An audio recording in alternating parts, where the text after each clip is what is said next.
लगाने आग जो आए थे आशियाने को, वो शोले अपने लहू से बुझा दिए तुमने।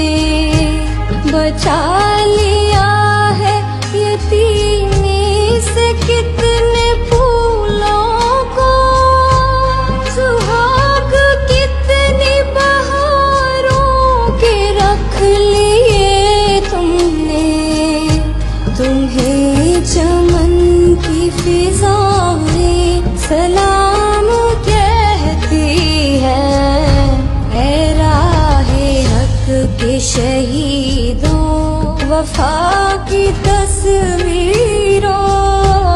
तुम्हें वतन की हवाएं सलाम कहती है, ऐ राहे हक के शहीदों।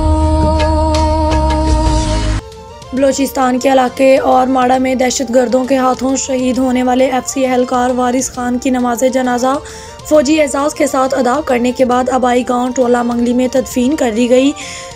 तदफीन में शहरियों ने बड़ी तादाद में शिरकत की। इस मौका पर शहीद के वारिस चचा ने बताया कि हमें अपने जवान की शहादत पर फ़ख्र है। दफ़ाए वतन के लिए अगर हमें घर के मज़ीद अफराद की कुर्बानी भी देनी पड़ी तो पीछे नहीं हटेंगे। इस मौका पर सदर पाकिस्तान डॉक्टर आरफ अलवी और army chief general Qamar Javed Bajwa की तरफ से शहीद की कब्र पर फूलों की चादर भी चढ़ाई गई।